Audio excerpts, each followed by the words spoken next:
Boom chicka bow boom. This is Shaz on the ones and twos here. Shaz on the ones and twos doing his autobiographical review of his life. We just finished the DM insurance. No, we just did the driver's license. We're about to do the DM insurance circa 2010. Right before Shaz decides to hit the political scene for his first public performance piece entitled Citizens Audit. DM insurance. Why did Shaz leave this what could be $1 million agency now? If I stuck to this the last 8, 9 years, probably have a decent book. Would I be beating Chris? Yes. So Shaz, what we're realizing in his life is he likes to judge himself against others. Very competitive. So I have this kid who's my age in Santa Cruz starting his own insurance company, and I'm like, you know what, this guy, I party with his friends and fucking get rowdy with them. Like, he should fire me and probably doesn't because like I have this life and energy. I'm the clients I do bring in are decent clients. He sees my awesome hot girlfriend from New York and he's like, "There's something about this kid." I'm like, "There is. I'm fucking too good to work for you." So I go up there. I'm gonna start my own shit. I think I told him on my emails, like I always do when I'm quitting a job, you know, very full of myself. Or even when I quit school, I'm gonna go achieve something way more important than what I'm doing here. No offense. So I think I told him I'm gonna go just do what you're doing. I think I'm so I go to do that. And this is evidence. I had the website, DMC Insurance, because I think DM Insurance was taken. I had to throw in the C. David McNerney, and you could do it under your own license number. I didn't get a broker's license yet because I don't think I was gonna have people under me yet. I rented out a little space right down the street from Spalding. That was where we rented that apartment from that girl, 2424 Spalding. And then I look at this apartment complex. I still have the story in my head. People who live here. This would be a great short story. All these people who live here in this apartment complex and their interactions. My friend from New York, my girl at the time, we needed to call her something. I always call her Shaw all my life. Shaw. So Shaw and I were living there, and she liked it because it reminded her of New York. Because in Berkeley, instead of a house, we were renting a small little um, apartment within a 12, 15 apartment complex with a little shared courtyard. Her little bit of Brooklyn in New York. Courtyard, shared living. We had tenants above us. We were coming home one day and we see a piano on the side of the road. I hire a truck, bring the piano into the apartment. All of a sudden we have a piano. Stuff like that. Fucking, what else? Get a free piano. Why not? I have a video. It's part of the videos that got taken down from YouTube. One of the reasons why I'm solidifying my story in my life so then I can have my feet under me when I go after these tech titans, which I think are preying on us all. But me personally, they took my intellectual property. They denied me access to it. YouTube was my main way I was storing my videos, and I had over 300 videos there. I had dozens of videos from the California trip we did, which I'm about to get to right now. Why I started that. I also had a video of that apartment. Just me waking up one day, that whole heroin happy. Just I'm fucking the woman that I think I'm gonna lock down is here, and I'm starting this business, Young Love. We're fucking. You can't tell me nothing. Fuck you, love. And I'm filming the whole apartment around, and you see the piano we got off the street. You see all my books stacked up everywhere because always books, just accumulating books all my life and bringing them around. I took them to New York. I took them back home. Boxes and boxes of books I've shipped across country multiple times, hundreds of dollars of books, but 50, $60 each box. But yeah, so I'm in this place now. And even when we went across California to write that project, it's packed the trunk full of books. I didn't take them all, but I took a lot. The whole trunk was just packed up with books. Uh, and then Shah would take one out and read it every now and then. She was like, she didn't like Chomsky. She was like, I don't like that guy. He fills my head with a bunch of negativity. Not, and that's what my thing on Chomsky is. He gives you a lot of facts, and it's good for the historic record, but without a way out, without a positive ending, he doesn't have any original political theory. You're telling me someone that smart can't propose productive solutions? Well, because that's not his job. His job is, he does it as a hobby. His job is MIT linguistics. And then so you wonder about people's values. Are they doing life in accordance? Or maybe his values are that he doesn't want to rock the boat too much. So he doesn't want to propose big time systemic change. How could he? Because that would undermine, he works for the military industrial complex. But in his morality, it's important for him just to be a truth keeper. So I could see that he feels like this is his thing, and if you don't like it, that's where I'm trying to be like Joe Rogan or other people. Instead of criticizing them, accept what they do, which is good, and then if I don't feel like they're doing what I would do in their position, then strive to get that platform. Write the things that I think Chomsky should be writing. Instead of criticizing him for not being me, be a more complete version of myself. That's probably a better, more positive way to do that. Instead of criticizing Joe Rogan for not being me, just be a more complete version of myself. But that means that the silly things I see, I'm going to have to point out. Like when he's being a flag fucker, I'm going to have to point that out. That you're profiting from that huge patriotism of that flag behind you, Joe Rogan, on your podcast. But how much are you actually digging into systemic change in the country? You're no longer just an entertainer when you have that big old flag behind you. Now you're a flag fucker. So now there's a responsibility for you to actually put up or shut up. Either be an entertainer away from politics, or if you're going to include politics to this, do things which are take a stand. You can't be neutral on a moving train, is what Howard Zinn said. And sometimes entertainers most times they build the platform in order to make money off of it. But with power comes responsibility, said Uncle Ben and Spider-Man. All these just basic little wisdom nuggets which are self-evident. So if you build a platform which eventually has power, you have a responsibility to use it in the public interest. Because if you don't, then you're going to be used against the public interest. There is no neutralness. There's no Swiss in this world that we all share. You have that huge base. If you're not using it for public benefit, you're probably being used for assholes' benefit. And that's what you'll find on Rogan, is these guys get on there and just use it as a long-form infomercial to confuse people. And watching him try to hold these guys accountable is like watching CM Punk try to enter the UFC. The skill set disparity is just too much.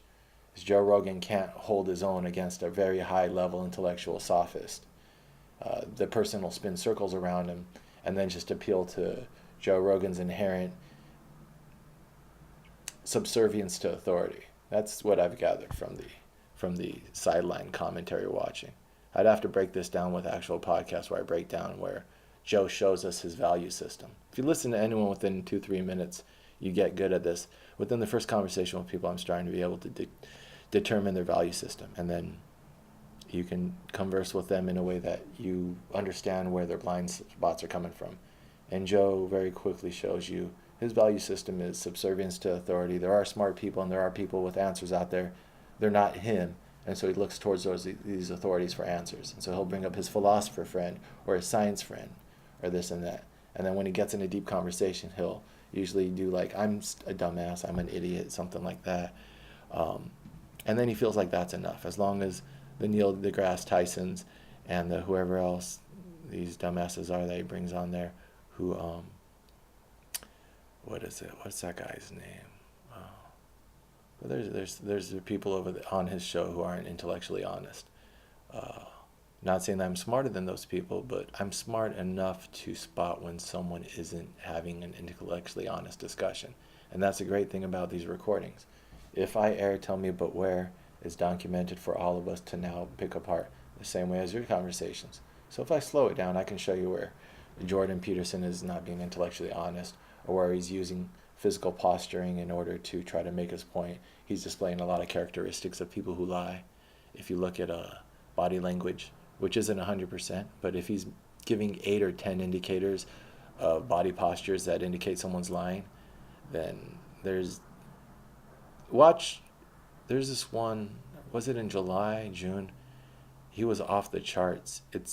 He was looking so much, if you look at what he's saying, it wasn't intellectually honest. And then if you look at how he's saying it, what I think I have an aptitude for in sales of both romance, my physical self, to a willing partner, or in money, when I make money, I have to use the same skill set. I'm not 100%, but I trust my intuition when someone's lying to me. People don't tell me no in sales or in real estate. I just, when I walk away from them, know whether we had a good interaction or not. And then I base my actions on that. And that's what made me $500,000 in real estate. And what keeps the girls in my bed is that I know when they're into me and usually when they're not. Like this girl, I knew when I was losing her. She never really told me once she wasn't into me this whole time. She probably felt like she was very polite about it and kept me on the hook. But I knew when I was in the pocket of, all right, something might happen. And then I knew when, this is a girl I went to Slab City with. I knew when she was putting those boundaries, like, look, we're not going to have sex. And yeah, and I went with it. But it's better to let the girl be in charge than for me to either throw a temper tantrum, oh, I'm not getting laid, then we're not going to have a good time, or to reject her, and then we're not going to have a good time. So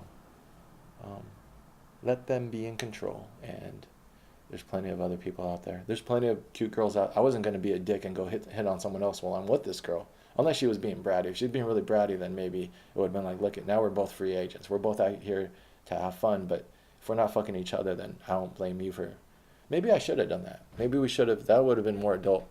Is that first night if I'd said, it doesn't seem like there's much physical chemistry here for whatever reason. Maybe we're both being stubborn or something, but why not, like, we're free agents. Just let's not be rude to each other. And, if you want to go out and hook up with one of these other crazy desert people. I've had girls like that. I went to a party with a girl and I acknowledged, look, I don't think you want to be with me right now. Just go free range. I'm going to take off. That's a whole nother story. That was this year. This girl, we were going to this huge party, and we had hooked up in the past, and she was starting to trip out on me. Me and my stony self. When I get high, I just lose a lot of social inhibitions. I started saying some shit, and then she took a lot of offense to it. And I even tried to backpedal. I was like, look, I love you. We've had not a relationship, but we had a consistent hookup thing where I'd come by and she might have some mushrooms to share or something, and then like we'd talk about how our lives are going, check in with her, and as long as she's not dating anyone, I wouldn't feel like I'd be like, all right, well, you want me to spend the night, which is like the euphemism, and if she said yeah, then I know we're probably going to hook up. No, we wouldn't. I never spent the night there without hooking up. We have a bottle of wine or two. I thought that was very adult of us, is that like it wasn't a dating thing. She had a kid. I didn't want to do the kid. I think that's rude for me to even pretend, but I enjoyed her energy, and I think she enjoyed my energy. I thought we had a good thing. We had like some of our orgasm physical connection was like very good, like as good as it gets. Like we had a pretty good physical connection, but we were going to this party, and that might be it. There might not be. It might have been me not picking up the signs. Maybe she was getting into me and she thought she was being used, and I would just come over to fuck her every couple months. That's not really fair to her, maybe, but she's not honest enough to tell me that this relationship or this situation isn't working. So she's feeling like she's being used, and I'm just coming over just to fuck her. And so I come over just to fuck her one day, and then we were going to the party. I said, hey, there's this party going on. You want to go to it? She's like, sure. So go to her place, and I shouldn't tell the story because this is this last year, and I wanted to tell this in a separate venue. Yeah, I won't. Anyways, but long story short, I felt like by the time we got to the party, she was no longer vibing with me, and she complained or something like, look, we're gonna. She said some shit where I was just like, she had some party favors on her, some pills, ecstasy or some shit. And I was like, don't waste them on us. If we're not vibing and I really pissed you off with my mouth, I'm going to take a cab back home. You still have a good time. You're single now. Have fun. And that's what selfless love does. That's what fuck you love does. It allows you to not be attached. There's so many women out there that I can have a good physical connection with. So many women out there I can just have a fun time with. And then there's still a whole bunch that I can love, I think. In my life, 35, 36 women I've slept with. A lot of those were like terrible or learning experiences, but 3 of those I would seriously marry. 3 of them were good. So it seems like 1 out of every 10 I would actually lock down, which goes back to my numbers of like 90%. I think I'm in the top 90th percentile of ability, physically and mentally. When I cycle through life, 1 out of every 10 girls is a fucking partner. The rest, I don't regret. They're learning. This girl, the thing with this girl that I went out to Slab City with is that I actually thought she was at 1 out of 10, Because even in the Tinder thing, I'd filter through a bunch to pick someone who I would spend a weekend with or time with. So she, I think, didn't realize how exclusive I was and how cool I thought her idea of going to Slab City was. Like, this isn't something many people I've run across this year would want to do. So that's why I think we're going to circle back to each other, but it's going to be a patience thing. I don't want to bug her too much. I've already bugged her. Let me just continue on my grind. But when I was driving with her out there, I really thought, man, this one has potential. Yeah, and then maybe it was too much too soon. So now time will dilute all of that shaz, and maybe the memory of me over a couple months, that little time she spent with me over a couple months comparing it to other people she's with, might have her circle back around. But that ability to take a step back is what helps us super intense people be still rational. Because otherwise, if you have super intensity, but then like, accept me as I am now, that's rude on life. Give people breaks to, you could be intense for short spurts is what I've learned. And then just, we're choose our own adventure. Be with me if you want. Contact me if you want. This is who I am. So yeah, live unapologetically has its caveats, but this is all stuff you learn. Philosophy of love. And this is why I needed one now, because while I was talking about these old relationships, I was like, I want to put this wisdom into practice. I want this not to just be me talking, but on my website I'm going to put a picture of this girl, hopefully edited where you can't really tell who she is or her name and stuff. But I want to show the people that I scroll through in order to find her and how I got this experience in Slab City. And then I met people out there who can back this story up. This is all real stuff. I live the wisdom that I speak. I practice what I preach. All I know is what I've learned from my experiences. At one point, this girl, I think I was talking too much, and she said, oh, you're just like a guy who's all into books. And it's like, no. And that's where I realized our interaction had started to become terminal, where she was starting to put me into a box, which was, and maybe in my mind, put her into a box, which might have been a reaction to like, fuck, I went out with this guy to this place thinking I was going to get laid. Because sometimes things are very simple. Like, sometimes you expect, like I expected to get laid. I brought a whole bunch of condoms. She brought her toothbrush. So sometimes you expect stuff that when you don't get it, you can't help but having resentment.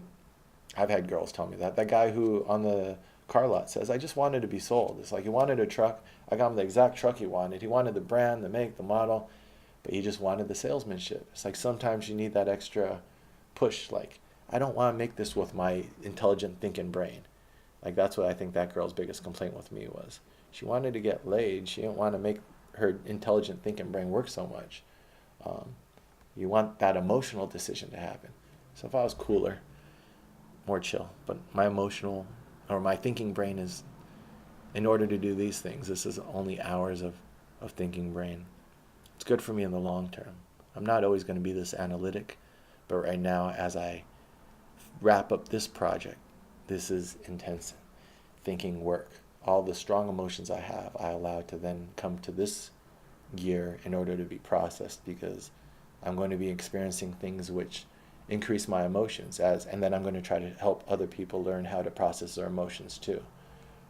Where they want us enraged, not engaged. So we have to learn how to process our emotions as they come up, because our whole civic discourse right now is laced with emotional triggers. And so when someone sets those off, and it's like a nuclear explosion of like, they're taking our jobs, or like they're at the border, or even on the other side, like they're attacking these identities that we've fought so hard for. Homosexuals and transsexuals have been preyed upon by society for a large amount of time. Non-conformist sexuality. And so you fight so much for a space to be heard, and then people like me come over and say, oh, but my wisdom's based in heteronormative ideas. And then they feel like it's an attack on them. And so you have to be able to lower the emotions to allow rational discourse to happen. This isn't an attack on non-traditional sexualities. It's just a reclamation of the fat middle. For the general population, female-male dynamics is what is the majority. That's just observable fact.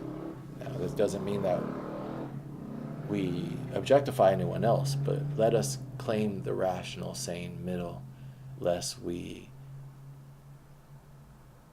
antagonize it, which causes that's the whale in the pool that when they start moving, the whole water starts moving. So, but that's what I notice about political discussions. They want us to focus our effort on the small, tiny minorities which won't move the needle, while they capture the fat middle. And that's just a power system 101, is both the Democrats and the Republicans have emotional triggers in place in order to keep their base solidified around them. Right now, black people have to vote for Obama, and women have to vote for Hillary, and then what does this?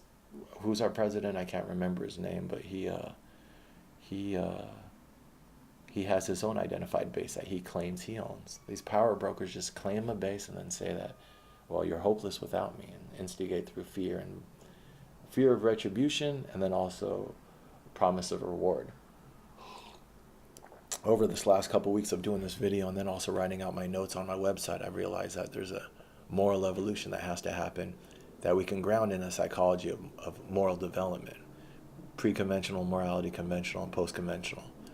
And all we really need is conventional, but it'd be nice to see some of this post-conventional morality. Conventional would be social and civic morality, but the post-conventional morality of universal morality, that this is right just because it's an abstract universal principle of rightness, the Tao, there is one way to life. Let's fit into that way, the efficient way, or the highest forms of any spirituality, Christian love, that redemptive good Christian love, not asshole Jesus saying, believe in me or else you go to hell. That's subservient, or else you go to hell, a fear of punishment, as opposed to this is the highest form of universal Christian love. So spiritual universal morality would be nice. Back to this, DMIS. I'm not thinking about this. I'm thinking, let me make some money for my girl. My girl's working now. In Santa Cruz, I was working. She was at home. I'm very fair in my relationships. After that drug girl, I've learned to not be taken advantage of just through my big heart or my love. So sometimes I'm a little bit stringent in my fairness, like where she not cheated, she fell to temptation when I was out of town, when I said it's totally fine, and then I tried to do the same thing to her, and both times I hurt her feelings. So sometimes my fairness in a relationship is not justified. But I was like, in Santa Cruz you didn't work, and I work. So now we're in Berkeley. She got a job right down the street. I said, let me start this insurance agency. So I stayed home smoking weed and building my limitless free sample weed, and building my lead database. This is one of the reasons why I'm getting into technology, or I do the websites and other stuff, because back then I had no experience. So I started learning how to build websites for the idea that grew out of this. I'm sitting there getting stoned. Whenever you're getting stoned doing busy work, it's a really good time for your brain just to wander, because I know I have 40 hours worth of work or something, data inputting, which I now learning more and more about technology, I could have automated this. There's programs already made, and Adobe is functions where you can copy and paste data out of it. Back then, 10 years ago, it wasn't that easy, but I could have still probably Googled. The more and more you learn about technology and its plasticity, and it's more about asking the right questions and knowing what problems. It's about solving problems. To generalize my lessons from brokering in New York, you make money by solving problems. The best brokers are the best problem solvers. The same with programming. You make money by solving problems. So if you're asking the better questions, you're approaching problem solving better. When these tech companies are interviewing you, the Googles, the Facebooks, they're getting the best talent, they're getting the best creative problem solvers. How many piano tuners are in New York City? How many bricks are in the Empire State Building? How long would it take a snail to cross the Golden Gate Bridge? You're not supposed to technically know the answers to these problems, but as you walk the answer through, that snail one I just made up. So let's just guess the Golden Gate Bridge off the top of my head is a quarter mile long, because any longer sounds too long. So that is maybe like 1,300 feet, because a mile's like 5,500 or something. So this is all stuff. This isn't, again, these numbers, it's okay because you can always look up the right numbers, but it's more about the algorithm, the approach. So let's say we get a quarter mile for the Golden Gate Bridge. How long does a snail move? He moves at, have you ever observed a snail? Usually like within a half an hour, they're disappeared. So let's say they move at a space of 10 meters an hour. That doesn't sound unreasonable for a snail. 30 feet, actually, that's a lot. Let's say 5 meters an hour, 15 feet. That's reasonable for a snail to move 15 feet, I think, in my experience. So 15 feet, and I said it's about 1,300. So 13, and then you just do it like that. So let's say if it was 1,500 feet, and the snail moves at 15 feet an hour, then that's 100 hours. 100 hours divided by, it's just over 4 days. Let's assume that the snail needs to break 8 hours a day to rest. So 4 days plus another day's worth of rest, 5 days. So it'll take a snail a work week to cross the Golden Gate Bridge, something like that. So, but that's what makes you money, that type of thinking, which is what I've tried to help cultivate by maintaining my critical thinking skills. So isn't that funny? When you have more conformist culture from the top down within these corporations, you're actually attacking the bedrock of your own corporate cultures, your own corporation's creativity. Unless, this is where I think it's laughable that people like Mark Zuckerberg or Sergey Brin and his buddy start these companies. I really thought that the competitive advantage, even in the business world, is the most rational worldview, which is grounded in reading history. I not only care about focus, I not only care about politics for the moral principle, although that's the first principle, but if indeed this is the most efficient way, the Tao, the way of life, then when I have the correct view of history, or a more correct one than what I'm told from just this one book or this one source, if I have the more holistic picture, then that's going to feed all aspects of my life. It's going to help my critical thinking skills. Anything less than that, especially these lower level explanations like patriotism or what you get in school and stuff, or if you get bits and pieces but you haven't created that holistic view to allow you to be human and see the overall picture, so now you're just cynical. You're just thinking that in the end it's just power dynamics and people suck. All of these are ways to inhibit, or they're things that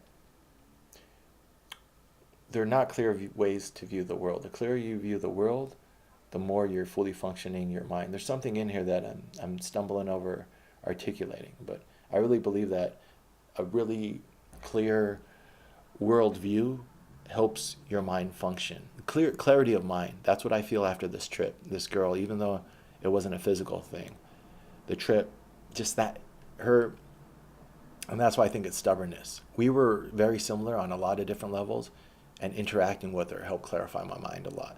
And just, I didn't prove I was worthy of a physical interaction, which in my mind, the better relationships take a while to develop anyway, so I'm glad we didn't rush it. But just being worthy of someone's company on that level. She's a very intelligent, pretty person, and the fact that she chose me to share her company and that we had this adventure says that I'm on the right track. I attracted this spirit in my life, and it was a very good spirit.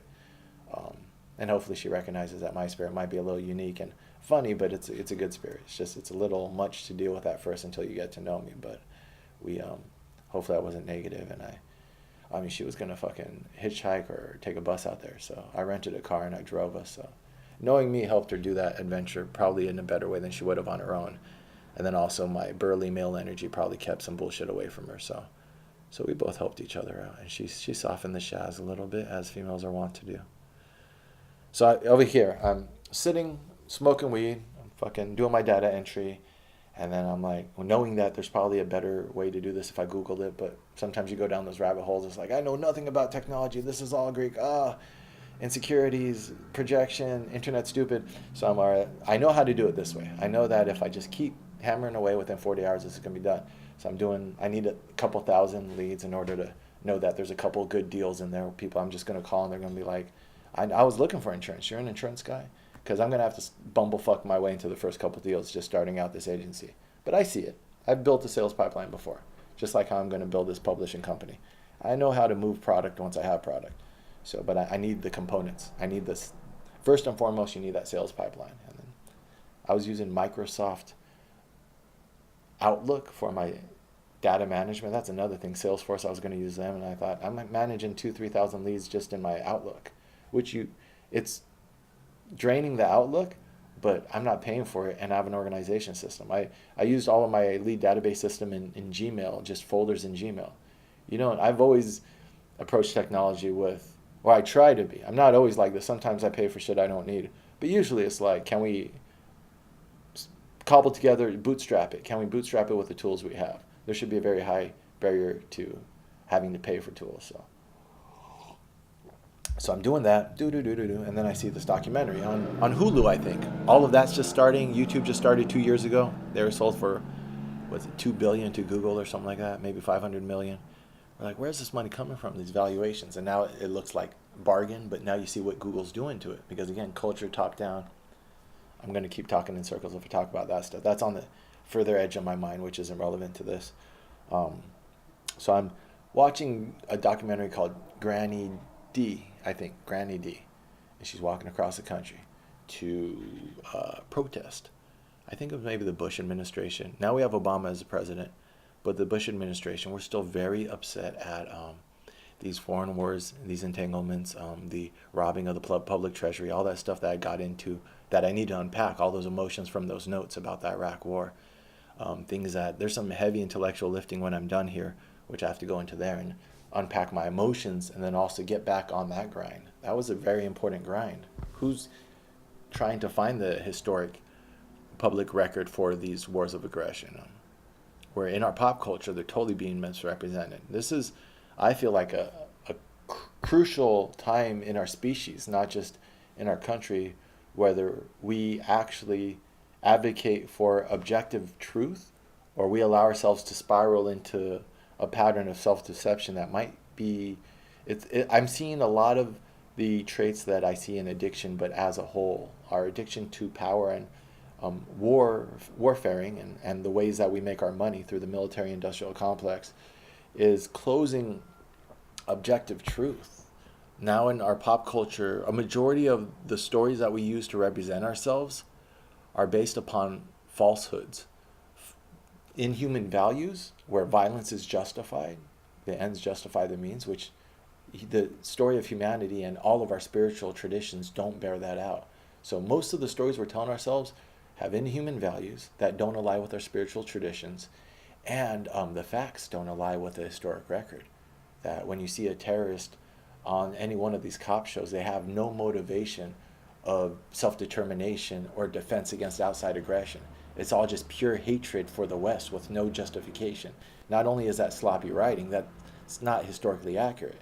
If you look at the historic record, these are people, freedom fighters, for the most part, who are fighting for the self-determination. And they're instigated from without. The Iraq war was a war of aggression from without. There was nothing that justified us getting in there, other than an idea that we own the world. If you have to believe in the assumptions of American empire in order to justify the invasion of Iraq, and most of the people in the world, even in the United States, don't agree with the assumptions of the American empire.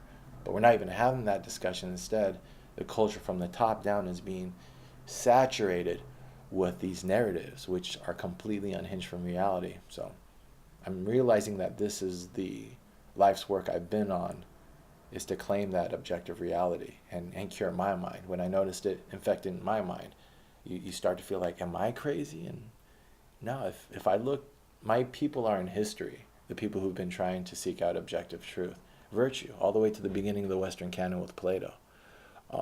And my people are also around me. There's some really good people working right now. We're disjointed, and all we have to do is start getting on the same page, and we can do that now with the internet. So things are starting to clarify. We're more than halfway through these videos, and things for me are starting to clarify. I have to say that this girl in no small part was a part of that, just me reaching out into the world, being like, are there rational people out there? And I find one. And then I share company with her for a little bit. And we don't bump uglies, but the company was enough for me to be like, a normal fucking rational person.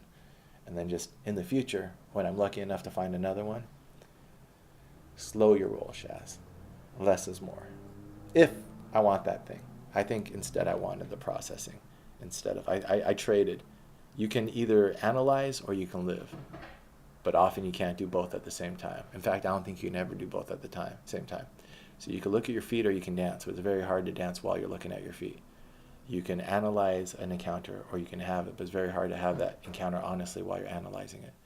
And a couple of times she was like, you're, instead of just being in the moment, you're processing. But this is the project I'm on right now.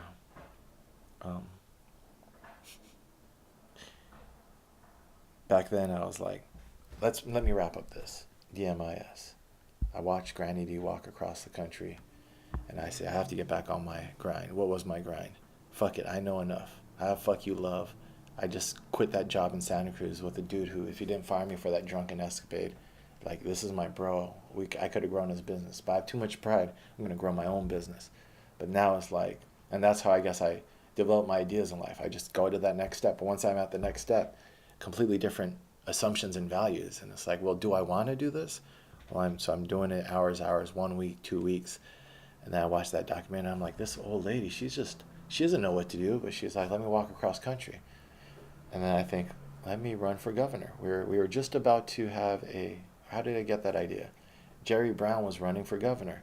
And it's like, who is Jerry Brown? Oh, he used to be governor before? And his dad was governor? That's the problem with our political systems. I'm starting to realize that there are bottlenecks in our political systems where these power bureaucracies are just entrenched. And a big sign of them is that these dynasties, Hillary Clinton, and now let's get her family in.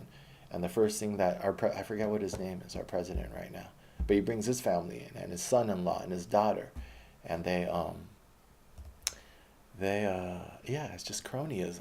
And so I'm starting to see the whole battlefield that I have my objective truth that I'm working on in order to clarify my mind, and then I want to get that out, and that's through activism and through talking and through, I'm starting to realize, all right, I need a brand and a website, which, well, Shaz Barbaric has always been that brand in my back of my mind. But then I see our political structure and I see, all right, the bottlenecks are the problem. So before I thought I needed the truth so I can go spread the truth, but then I realized you can also just work on the bottlenecks, that if we just point out to people, and then I started looking at California and what Jerry Brown was proposing and stuff, and starting to see that the fallacy on the left is that they believe in the top-down structure in order to keep their power base. So they don't have any incentive to open up the bottlenecks to our democracy. And so then I had the level playing field, equal opportunity critic, that I'm not the Republican, I'm not Democrat, I'm against anything that's constraining our democracy. That's, I think, where I looked up and I found out that the Congress was capped at 435 artificially. So it's like, all right, this all makes sense. The degradation of our democracy has been on a chessboard where all these moves have been made. Corporate personhood here, capping our representatives here, world wars here, and the beginning of the giving away of presidential medals of freedom whenever you promote the American way or democracy. So all these different ways that top-down culture influence. One was given to Ellen DeGeneres for her talk show by Barack Obama. All these people are now more incentivized to not oppose the official narrative. And which is the official narrative on Barack Obama is all of these people who sit down with him through his whole term should have really grilled him on that disposition matrix or on his corporate connections. He took more money from Wall Street than any other candidate. On the way that he's very cynical in the way that he executes politics or he executes his foreign policy. The man has no human values to speak of, only solidifying his power base. He is a politician's politician. But you only get that if you dig deeper past the narrative of the half black, half white suit, and you get into that's listening to people and their values. Look at their actions and look at their words, and what do they actually believe in. He's in the black radical church just to solidify his Chicago power base, and as soon as it becomes convenient for him to leave that church and to turn on that pastor, he does. He supports Palestinians and the two-state solution until it becomes no longer politically viable for him to do that. He's a politician in the worst sense of the word, the pure power broker who doesn't believe in anything except making sure that his side wins. And that's why and then if you look at he loves sports and he always watches the sports team, and his main bagman, his guy who stays around him all the time and gets all his little things, is I think a Duke University player. He loves competition for the sake of competition, doesn't love humanity for the sake of, and then he smokes cigarettes. All these little indicators that he's not an idealistic person, but he's more of a just is not a good human being.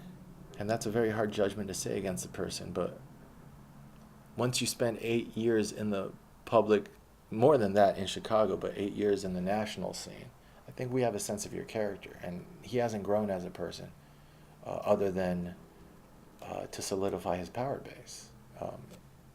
Yeah, I'm very disappointed, and I think most people are, who bought into his narrative thinking there was substance behind it. But it would take a little bit to unpack. It's taken me this long to say that without being too emotional. So you definitely, I think those are good statements because they're not as emotional and it's not forced. Those sound pretty even, but yeah. But back then I'm like, I'm starting to, that what I just said right now, this is the beginning of it. That I know enough now to criticize the system as a whole, not just a Democrat from a Republican perspective or Republican for a Democrat. So this is my beginning of my foundational critique of the system itself, so now Shah comes home and I'm like, one stony day, we're all smoking, me and her, and I think I'm running for the governor of California. What? Yeah, no, I think I'm gonna buy one of those new smartphones that take the video really well. And I think I should run for governor of California, and you should follow and take videos, and we should get a blog off the ground like Granny D did. We need to do some of this civic activism. We need to get out there, and there's enough truth. There needs to be application. I had canvassed to get Ralph Nader. I never voted in my life, but if there was a politician I might vote for, it was Ralph Nader on the election that supposedly he lost for George Bush in 2004. You know, people could keep compromising their ideals, but some of us are trying to keep the coals alive, the embers of actual beliefs, human beliefs. And so those are the people who are trying to get Ralph Nader on the ballot. Just let's at least get someone that people can. Why does it always have to be a protest vote or this or that? Like, just vote for the person on the ballot who represents your beliefs, and then work on the rest of society to get the rest of us up to human values. That's what I was thinking back then. If there was someone I would have voted for, it would have been Ralph. It seemed like he was pretty good in his sincerity and intentions. Now I wouldn't vote for him, and I wouldn't vote for people like Bernie, because I'm starting to have as a requirement for my political admiration, you have to have a decent comprehension of strategy and logic. So Bernie, by choosing to be a Democrat, not a Republican, handicapped himself. I was pretty sure he wasn't going to get through the Clinton political machine, and lo and behold, she sabotaged him, and now the emails that were leaked reveal that they were never going to let him get the nomination no matter what he did. So for Bernie to be a lifelong politician and not be that savvy is a terminal fault for him. And I'm starting to look at Ralph too as all these little protest running for president campaigns. There's a better use of your energy and time. So I'm starting to look at people that are supposed idealists, and if they're not showing me that they know how to pragmatically affect change, actually start. That's actually why I came to the side of David Graeber. I was thinking David Graeber is another bullshit person who just speaks. But when you look at the beginning of Occupy Wall Street and you realize that it was him and some other internationalists who started the General Assembly, all of Occupy movement was just a couple anarchists sticking their fingers in the water and turning it a little bit. So that's how efficient these ideas are. These ideas are so efficient compared to this bullshit over here, this bullshit narrative, that it just takes a couple people doing a couple General Assemblies based on real principles of organizing and not a bunch of top-down pyramidal structures, but some horizontal stuff, and then spread like it was addictive. That type of civic discussion is actually addictive because we're so starving for it. Everyone who came by Occupy when we were having it in the park, that's what was the miracle, was the fact that people were having civic discussions and not yelling at each other. And so every time you came to that park, your faith in humanity was renewed, because we had that Guy Fawkes mask guys, and since then we've become only more divided as a society, because if that is the cure and the solution, then that's what we must be protected against by our top-down masters. And so the top-down masters have taken the tactics they used to divide us and occupy, and that was almost like the Spanish Civil War. That was a practice to then use them on the national stage. And a lot of the narratives we saw being incubated in there, I guess they were already in the college with identity politics and stuff, but in this cultural narrative, it's a lot of deja vu, the same bullshit that was bugging us in the Occupy camp. And this isn't just my opinion. On Reddit, I've seen a lot of people say, this is the same shit we saw that destroyed Occupy. It's for a reason. The people have jumped into the wells are being poisoned purposefully of civic discussion, and that all you gotta do is trace where these narratives come from, and it might not even be intentional. It might be just the byproduct of the ego of our power brokers. If Barack Obama's public constituency is black people, then it's in his interest, in order to astroturf from the top down unification around that identity, in order to unify his base. Just like Hillary, Me Too, and most of her marketing should be about feminism, if that's just PR, which came out of the propaganda industry. What's the difference between propaganda and PR? Both of them don't respect the truth. So you either believe in objective truth and the Taoist one way, try to fit within life, and you either believe in Platonic ideals and virtues, which might not be a mature philosophy for the whole world, but as far as ethics go, his ethics were pretty good. Um, yeah, that's on one side of the logical spectrum, and then on the other side of the logical spectrum is a pure cynicism of just power brokers in politics. So I'm starting to condemn them for the first time. I felt like all my life I needed to learn enough to have an actual answer, just like what they accused us in Occupy Wall Street. What are your demands? How can you criticize the system if you don't have an alternative?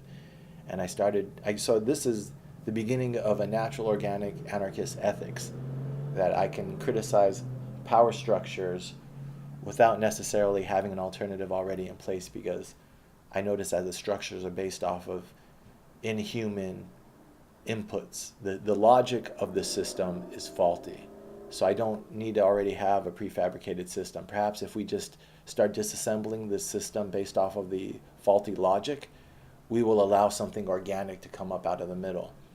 I didn't get that idea from reading anarchist literature, which is, I've always believed, if the truth is the truth, I'll find it on my own term. Right now I'm reading anarchist literature, but just like I'm going to read communist literature, after I have my belief system, now I'm going to check it against the past to make sure I'm not reinventing the wheel, and find the people who I identify with in history. And then a lot of it's validation. The same way I do chess. I don't read theory. I want to get to a certain point before I read theory. So I have my own paths I've blazed towards it and made sure I wasn't influenced too much by what I read. And that's why I run circles around some of these guys who just read theory. Because when I play chess and they fight me, I don't. My only real rule is I try not to castle. So until I have to, I'm not going to incorporate castling. Sometimes I do it, but for the most part, I like my style to be a non-castling style. So when my king has to come out, he comes out. But then I run out of the pocket, and it teaches me a lot cooler things, I think. It's a little bit more momentum as opposed to just material possession. I'm looking for a different style of play. I'm trying to develop my own style, which will be cool if, by the time I get to reading theory, it'll be cool if I have anything to add to that discussion. Very similar to the way that I'm doing philosophy and politics, developing my own style based on my own reading of life, based on my own experiences. So back then, I guess, yeah, this has been a really good video, because I talked myself to the beginnings of my form of an anarchist theory. Criticize the structure, having faith that there's an organic component that's going to come out once you unblock it. So reading the Dharma Bums, that's where it goes back to Taoism. Only this last year did I identify with Taoism and Zen Buddhism. But back then I identified with the writers. So Kerouac, On the Road, it took me a while to read. But I had the Dharma Bums, and the Dharma Bums actually was more... On the Road was more like the American story of adventure, I guess, or what is it? It's a certain story of friendship and travel and searching for yourself. A lot of young male horniness. But Dharma Bums is just more mellow, it seems like, more male friendship, and this other philosophy of learning to take things as it comes, the Dharma Bums, the checking out of this competitive, prescriptive society and finding more subtle paths. And there was this one in particular that I quote when I went on my journey around California to run writing candidate for governor. You can't fall off a mountain. They had climbed a mountain, they had climbed some peak, and they were getting sort of scared. You're so high up, and you see all these vistas. But then they started walking down a slope, and then they started jumping down the slope, and then the guy realized you can't fall off a mountain. You just jump and just keep pace. And yeah, you could start tumbling. I guess you can fall, but his view is that there's just another perspective. So your freedom, when you're in control, and even when you're a little bit out of control, but there's a way to harness natural energy and natural momentum. And that's what they started doing by jumping down this mountain. They're so tired, and they were getting worried and anxious. But I think they might have been on acid or mushrooms too. But yeah, you can't fail at democracy. The failure is in not trying.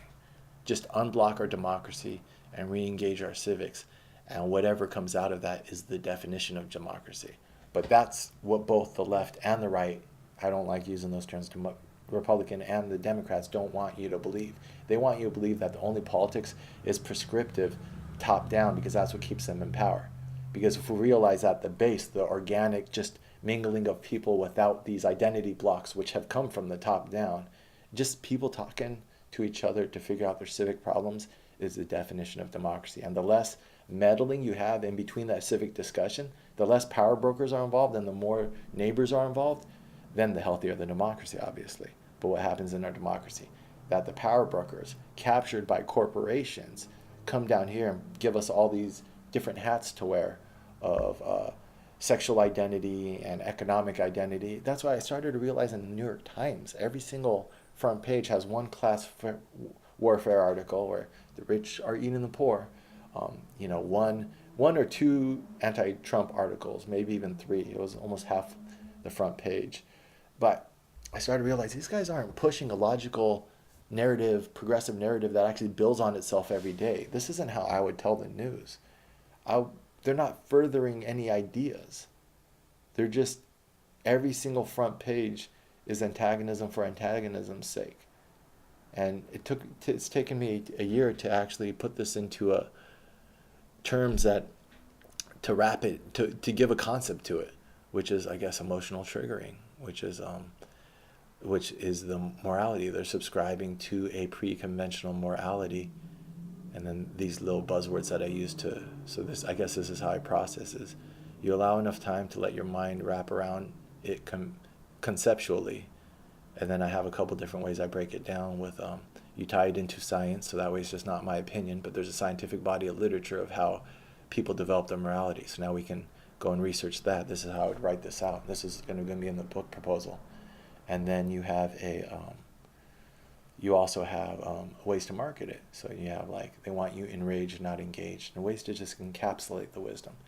And then the research. And if you do the heavy intellectual lifting and you do the cool marketing, and then I do the firsthand experience that I got here through my own reading the paper every day for a year. When I was 2017, pretty much, I had a New York Times subscription, and my routine was wake up, usually get a little high, grab the paper, go to a local coffee shop, grab breakfast, or just have my coffee. And I continued that when I was 2018, not doing real estate, but 2017 I lived a pretty good life. I did pretty good. And I realized by the end of that year, this paper is bullshit. We're not helping people understand the world. We're just keeping them constantly stimulated so we can keep our ad revenue going. So, but you forget this wisdom, which is, I'm so glad I've taken this year to remember all the wisdom that is hard earned through this type of life that I've lived. But that came from moments like these, when I had a beautiful woman and a blossoming career and a beautiful apartment in a beautiful city, and I said, fuck it, fuck this. Let's throw it all away and run for governor, write-in candidate for governor. And you can only do shit like that with fuck you love. Where my girl's like, I told her to go home. I was like, no, don't do this with me. I'm gonna get the phone and go around. You go back home, go home to your family in New York. She's like, no, wherever you go, I'm going. And I'm like, fuck, that's what love is, isn't it? So we sold everything. We had only lived there for a couple months. We had a California king-size bed. California king. Me, her, and my drunk-ass friend could sleep on it, and none of us are touching each other. This bed is like 14 by 14 feet. Huge. It was, California king-size bed, the deepest happiness I've known. Waking up, just being like, existential happiness. Like, I can't imagine seeing this girl die, but I know that if we continue on this path, either I'm going to watch her die or she's going to watch me die. Like, you're so much into each other. You're just like, this is the eventual outcome. Like, not even marriage, just like, am I prepared to, like, just existential thoughts. Like, this is my partner. This is the one. Like, she doesn't even know. I haven't even voiced this to her because it's, I don't know.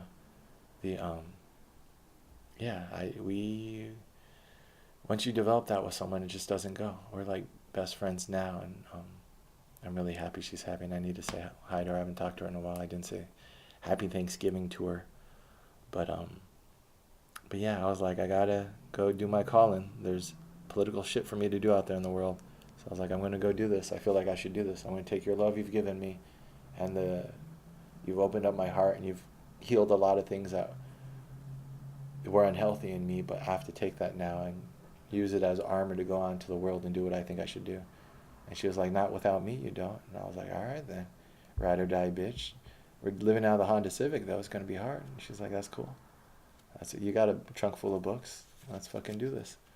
And so we jumped on the road, and we did that for a couple months, staying with friends when we got tired of the road, drove back to San Francisco, and meeting people. And those videos YouTube has are holding hostage, but it's okay because I got the words. The videos would be cool, but I luckily went over the videos during the time that we weren't doing Airbnb, we were doing couch surfing, and we stayed at the headquarters of couch surfing. When we were in San Francisco, they invited us in, so we had some really cool experiences. And that's another thing. I didn't keep the promise of being with her for the rest of my life, but I opened her up in ways that she still is thanking me for, and in ways I could never thank her completely for. So when people try to tell you that your loves are failures, or that marriages are failures, or that they try to make you feel ashamed for choosing an ideal or a path, which just means that you have to say goodbye to people in your life, which is a relationship between those people. And from the outside, if people try to judge you for that, say, oh, why did that relationship fail, or why did that marriage fail? Once you've developed that with the other person and you know how beneficial you've been to each other's lives, the outside is just noise. And I think Ariana Grande just said recently to someone who tried to say she's using Mac Miller's death to further her own career, she's like, I'll pray for you. It's like you can't even, once you're on a level spiritually, or just once you see what's valuable in life, it shows you just how not valuable the petty shit is. And then you can just, when you're only left with compassion for those who attack you, I believe you're at the highest level of morality. So that's why it bugs you when people attack you and you respond like, I gotta respond. It's because you're not quite at the highest level. You're still, in your responses and your counterattacks is projections and insecurities. But a lack of insecurity is the most profound level of morality. You're just, you know that might be how you look at things, but like this girl, no one could ever undermine the love I feel for her or the love she feels for me. And it's been proven so many times in our life that it's beyond question now. It's just, that's why her company is so nice. And I'm sure my company is so nice. I just spent a couple weeks with her in New York before I came out here. And just making food, drank wine. We watched the fights, the Conor McGregor Khabib fight, amazing fights. She never really liked MMA until then. What's his name? Ray Lewis knocked that one guy out, and we were screaming by the end of that one. And we squashed some old bullshit that we had, some conversations we had to have had, just little stuff, how we interpret like life. Oh, but remember that time you did this? No, but I did this because of that. And it wasn't even about our relationship. It was just about little things, just to remind her that I'm probably one of the closest people. I don't know, just how much I love her and how much she loves me. It was very nice. But I'm taking all that love. Back then, we're still like, we're going to do it, even though I have my doubts about our intellectual compatibility, that I might be more pure, idealistic, intellectual. Like, she likes to read, but I really like to read. She likes to question stuff in society, but I really do. I'm really getting at the foundations of shit. My ride or die intellectual life mate needs to have that. Which is interesting, because once you know what your deal breakers are, the next people in your life, you usually cover those. And then you learn, oh, this next new thing is a deal breaker. And then I don't want to be too picky. But this girl I just hung out with, she had that foundational criticism of society at the very roots. And that's why we went out to Slab City. So whatever I'm putting out there in the world right now is attracting a very interesting thing. So I like it. And that's what this whole practice was this weekend. Now it's like, what am I talking about this time of my life? Am I talking about now? Am I talking about this girl I was with, Shah? Am I talking about the girl from this weekend? What is going on, Shaz? You're confusing me. All right, on to the next one.